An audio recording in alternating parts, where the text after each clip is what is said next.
Since Will Smith slapped Chris Rock at the Oscars, Will Smith seems to have been in hiding for the last 4 months. Will Smith has officially broken his silence because on Friday, July 29th, he released a 5-minute apology video on his Instagram, answering some common questions the public has had since that night at the Oscars. In the video, Smith would apologize to Chris and his family while explaining that he has reached out to Chris, but he isn't ready to talk just yet. While on his Ego Death tour, Rock would briefly address Smith during a stop in Atlanta, saying he was slapped by Suge Smith. Today we have our comedy hype analysts Capone and Pierre calling to the show to give their thoughts and reactions. But first, let's take a look at this clip. Why didn't you apologize to Chris in your acceptance speech? I was fogged out by that point. It's all fuzzy. I've reached out to Chris, and the message that came back is that he's not ready to talk. I will say to you, Chris, I apologize to you. My behavior was unacceptable, and I'm here whenever you're ready to talk. So I want to go ahead and jump right into reactions, and Pierre, I'll bring it to you. What are your thoughts after seeing the apology video? Do you think, Chris Rock should forgive Will Smith? Well, I don't like to talk about what somebody else should do, because I wasn't the one smacked. I wasn't in the situation. All the things I'm going to speak on today will be what I would do, how I think I would react, how I think I was. I'm not in it. Everyone who's in the comments is going to say, oh, well, you ain't in the situation. So we're going to hypothetically speak, how we would handle it.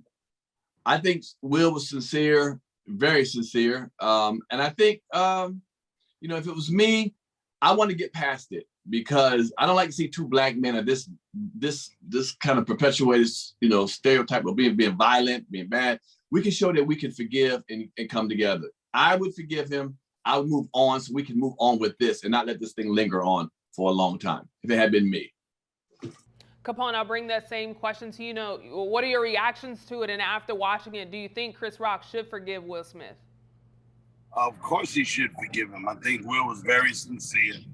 As black people, we seem to forgive everybody else for doing things to us. So this is kind of like a little small hump. Your pride is in the way. I know you got smacked on national TV, and it is a bit embarrassing, but there is a sincere apology about it. And we all know that Will was going through something at the time. And for him to get on here and make an apology and attempt to apologize to him, it's big. Men, we don't do that. We don't apologize. It is what it is what we say. So yeah, I think that was, I think he should be forgiven. Now, as Will mentioned in the video, he says Chris Rock isn't ready to talk. However, we've been seeing a little bit of Chris kind of talk about it on stage. So on his Ego Death tour here in Atlanta, he did say something. I want to read his response and come back and get you all's reactions. He says, everybody is trying to be an effing victim. If everybody claims to be a victim, then nobody will hear the real victims. Even me getting smacked by Suge Smith. I went to work the next day. I got kids. Anyone who says words hurt has never been punched in the face. So I want to come back to you, Pierre. We haven't heard from Chris, directly. We've kind of heard him on stage. But what are your thoughts? Do you want to hear from Chris, in a sit-down, one-on-one interview? Or, do you want him to kind of continue to push this out on stage through his jokes?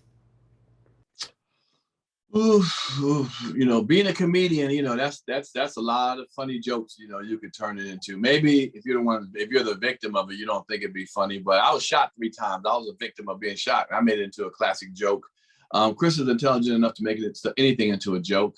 Even comics have made so much funny jokes about the situation. It's over. As far as the physical situation happened, it's over. We can't take it back. Chris can't take it, that night can't go back. No one can take it back. So I would say it'd behoove me, if I was him, would to continue to do jokes, but I think a cool sit down would be dope. He can make money, sit with Oprah, they all get a couple $1 million to talk about it. We all gonna look at it and listen to it, want to see what's up, what I said. But I would think I want it to tie up and hurry. Let's get this over and move on. That's as far as me. Again, I'm not the victim here. I'm not being slapped. I'm not Chris Rock. But again, I'd want to move on and go to better situations and show that even I'm a bigger man. You slapped me, but you know what? We're going to move on, brother. As a black man, I see you sincere. Let's move on, man. Let's not keep dragging this thing along if it was me.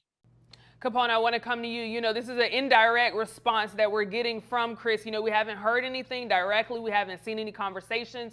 What do you want to see? You know, would you want him to sit down and have that one-on-one intimate interview, or do you want him to kind of keep pushing it through his jokes on stage? But I would like to see an interview, but I don't want it to be one-on-one. I'd like to be narrated by somebody like a Kevin Hart, where you're going to get the jokes, but you're also going to get the pain and the feelings from it, because Kev is going to ask them questions, you know, and both of them, I think will have great responses to the questions, to where if they both just sitting down, we're not going to get the full impact of what really needs to be said. Hold on, y'all. That hurt, Cap. That hurt, Cap.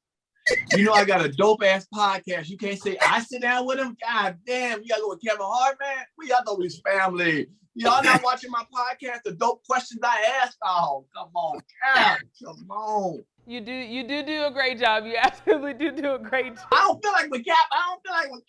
Damn, Cap. Well, Capone, let me ask you this. You know, do you think this is the end, right? Because we've been in this for a long time. You know, the Oscars were so many months ago. Do you think this is the end, or do you think, you know, Will should do more after this apology? I don't think it's the end. I think Chris' ego is very much hurt. Like he said, and I'm a great friend of Tony Rock's too. It's kind of hard when you, not only did he hurt his brother, but Tony is the type of guy that's hard to hurt. You know, he's such a cool dude in this industry. For him to react the way he reacted, it's a big thing. So, no, it's not over yet. Pierre, I want to get your thoughts. You know, do you think this is the end now that we've heard an apology from Will? Or do you think Will should do more, you know, past this apology to help rectify things? No, I mean, to me, honestly, at a certain point, I'm not going to beg you to forgive me now. I done put it out there a couple of times. I'm sorry. Honestly, I'm sorry. He said his door's open. Now the ball's in Chris's hands. You know what I'm saying? His court. Chris, you know, obviously it's going to keep going because Chris hasn't accepted an apology, you know, not that we see, you know, haven't accepted it. So Chris will come when he feels like coming, and then it's going to stretch out until he comes and says, okay, let's, you know, come to an agreement or whatever the situation is, and say, I accept your apology. I'm ready to move on. So it's up to Chris. So obviously Chris hasn't responded to this to the point of saying, you know, let's make amends of it. You know, he's still saying, you know, he's a victim and so forth. So Chris is still, you know, analyzing it, going through it personally and saying, hey, I'll let y'all know when I accept it. But I think Will Smith should find it, because it's gonna look like, you know, he's begging now. And let's be honest, with grown men, it happened in spur of the moment. Will Smith is not known as a guy who beats people up and does raggedy things. This is spur of the moment. Something happened out of his character. At least it seems like out of character that we know, out of his character. So I'll apologize. You know, I personally would take, okay, I see. Now, if I know you good to everybody, I mean, nah, that's who you are. You a rowdy ass dude, always slapping people and all, son. I ain't going for that. But if you do it one time and I have to be the victim of it, I'm gonna play the bigger man. I'm gonna be the bigger man and say, okay, you know what? I accept your apology. That ain't your character. And show that we have common brotherly love, man. They know each other. Say, yo, my bad. I snapped. My bad. And at that point, you know, for me, not for Chris Rock, but for me, I'd say, you know what, let's do this, man. Let's get past this and move on, man. We got greater things, more joy to spread. Both of them are tremendous acts, you know, in what they do, actor and comedian. And let's spread that, man. But that's just, you know, my point of view on that. Absolutely. Now, Pierre, before we do close out, I know you mentioned about Pierre's panic room because Capone mentioned going to Kevin Hart, but you know, Comedy Hype News Show is with all of us incorporated, where Chris can come sit down with all of us and give us all the opportunity to ask him some really good questions. It's all right. I see this shameless plug. Well, speaking of plug, y'all know before we head out, one, I thank y'all for, you know, chiming in on this topic, but I want to know what you have coming up. Capone, I'm going to start with you. What do you have coming up and how can people follow you? Well, follow me on Instagram, on my website, Comedian Capone. This week I have Salsa con Fuego on Tuesday and Wednesday. And I kind of be like not promoting this, and I should be promoting this. Every Wednesday, I am the host of Amateur Night at the Apollo. And I've been doing it for quite some time now. And then I head out to Florida, Orlando, to do a show with the New York Kings. And we'll talk about the rest going on from there. Cleveland, Ohio. Yeah, we'll talk about it the rest. Pierre, I'll come to you. What do you have coming up and how can people follow you? Chicago. Your boy coming this weekend. Okay, no, I'm coming. I don't know who your boy is, but I'm coming this weekend on the 5th and 6th. Everyone always say that, your boy. Damn it, me. I'm coming the 5th and 6th. I'll be at Riddle's Comedy Club. My man, Damon Williams, this is a club, fine club out there. I love that club. Then on August 13th, I'll be in Detroit. Love Detroit. I'll be at the Ribs and Soul Festival. That's right. You heard me. The Ribs and Soul Festival. I'll perform anywhere. You got that green. I'm coming. You know what I mean? And this week, I'm excited because we're starting our new season of Pierre's Panic Room. We got my man, the legendary George Wallace starts off today. You heard me. George Wallace sat down. George Wallace don't sit down with everybody. Let y'all know. Great interview, man. So this week on Pierre's Panic Room, go to YouTube, Comic Pierre. I'll let your boy, the comedian, your man, your homie, whatever I am. Well, again, I appreciate y'all for chiming in on this topic. You heard from us. Now we want to hear from you in the comments below. What are your thoughts on Chris Rock reacting to Will Smith's apology? For Comedy Hype News, I'm Symphony Thompson. You know what it is. Put it in them comments.